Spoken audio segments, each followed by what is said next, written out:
Good morning, and thanks so much for tuning into the trade setup. Our prayers are with everybody who's involved in the ongoing Ukraine conflict, Russia-Ukraine conflict.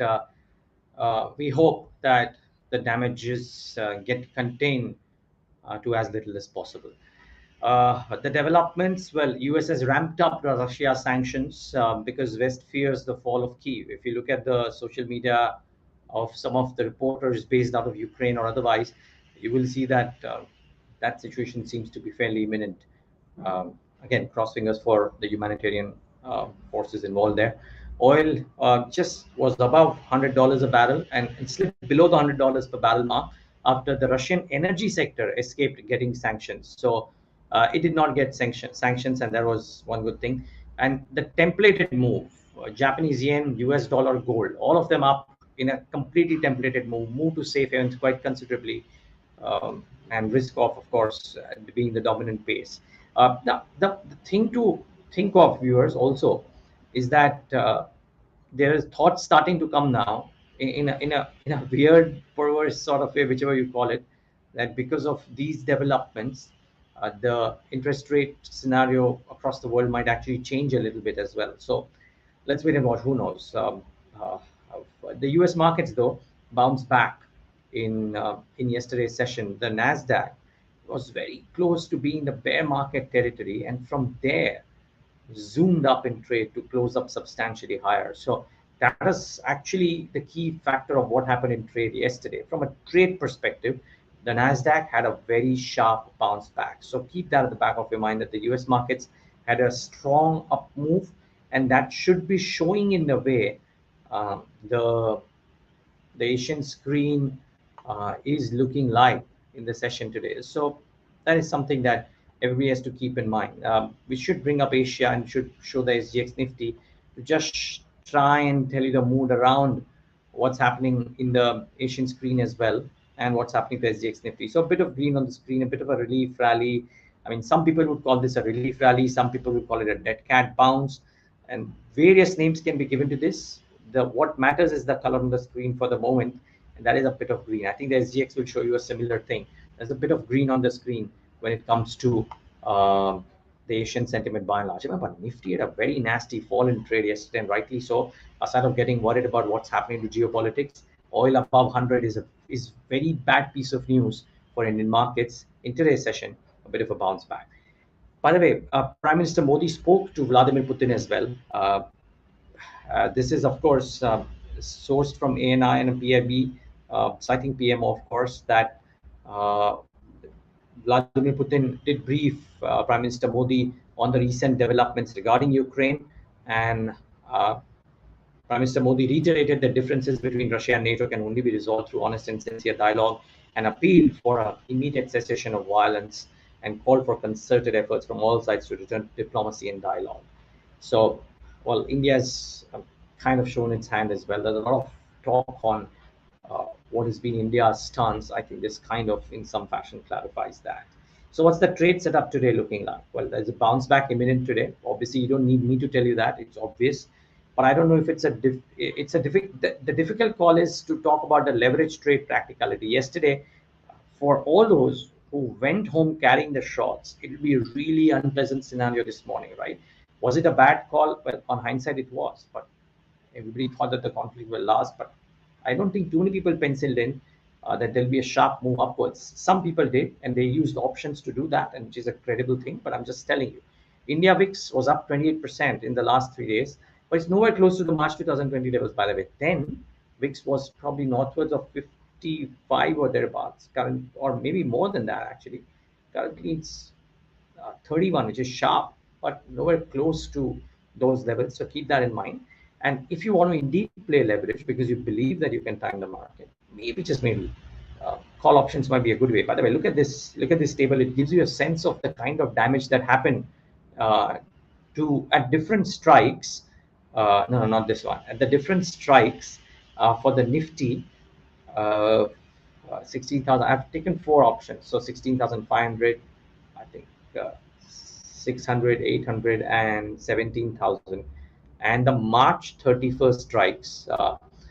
Okay, I think our plate has a mistake, but any which ways, I can still read it out for you. The point is, viewers, unfortunately, I can't show you the plate, but as of the 31st March expiry, at the 17,000 strike, let's just keep it simple, is at 220. It fell 314 points yesterday. The quantum of correction was sharper than the current price. So if you want to indeed play for a dramatic bounce back, then maybe options are a better strategy compared to naked leverage trades. By the way, do watch out. Keep in mind, difficult to say what sectors, etc., might do really well, but commodity complex has a lot of strength, and when normalcy returns, whenever it does, hopefully sooner, then metals might be a great play. So commodity complex at large might be a great play. Remember yesterday to Oil India, by the way, just before we get to equity segment flows and some others, if you can pull up the stock price of Oil India, a GIP5, which is the 5-day movement of Oil India, will show you how that one withstood the carnage in equity markets in trade yesterday. Really did well. So it tells you how the energy complex has a fair degree of, how do I say, buying or lack of selling happening in that complex, which is actually a pretty good sign. Okay, nevertheless, let's move on to equity segment flows. FI sold about 6,448 crores, and DIs bought about 7,667 crores. So that's the kind of flows that happen.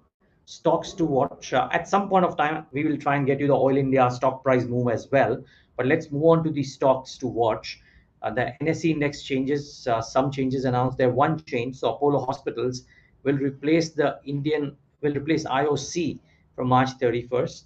And I think the minimum listing history requirement for index constituents has been relaxed to 1 month from 3 months as per the NSE release. So that's the other bit. But watch out.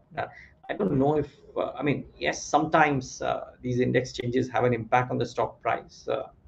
More often than not, they don't. So, but this is interesting because healthcare gets a presence, in a material presence, and the non-pharma healthcare piece gets a material presence on the Nifty, in the Nifty 50. Remember, there's a bunch of diagnostic companies. There is API Holdings, which is PharmEasy plus Thyrocare, getting listed shortly. So it's a vibrant non-pharma producing space on the healthcare side, which is getting formed. Good to have some presence there on the Nifty. Bharat Electronics, the Ministry of Defense signed contracts worth 1,075 crores for retro modification of some battle tanks, and that was interesting. Hinduja Global, the numbers seem very, very close to each other, but I reckon these are different contracts. So the company backed a contract worth 2,100 crores by the Health Security Agency to provide critical customer support to UK citizens for initial period of 2 years. Remember, it had recently won a $281 million UK test and trace contract as well. So two big deals won by Hinduja Global, one after the other. This is actually pretty good for the company, but yeah, they did a related party transaction recently. They haven't paid out the dividends in a material fashion, so all of that kind of is an overhang. But yeah, this is maybe good news. Bharat Forge did an acquisition, a foundry acquisition. JSA and MK came out on with a note on that. They say that they expect robust growth in the industrial segment and believe that the acquisitions of Sangvi Forgings, which happened in June, and JSA are the right steps in this direction. They reaffirmed their constructive view on Bharat Forge, underpinned by its leadership position in automotive forgings, focus on diversification, and the continuation of cyclical upturn in the core segments. They believe the medium-term performance should be supported by new segments, and they maintain a buy with the target price of 950 based on 27 times March 2024 EPS. So do watch out for that one as well. Do watch out for DLF. Multiple brokerages have given a buy call today. Motilal Oswal, CLSA, they all believe DLF has corrected quite viciously and therefore merits a buy-in. So watch out for that one. Can we pull up Oil India's chart? And if not, let's just pull up the table, the final table on the Nifty. Okay, this is Oil India. And as you can see, the price, it corrected before, right? But if you look at from Feb 18th onwards, it is at 225. It is just at 218. It's withstood the selling pressure of yesterday's session quite admirably. Maybe energy is the space to be in. Last but not the least,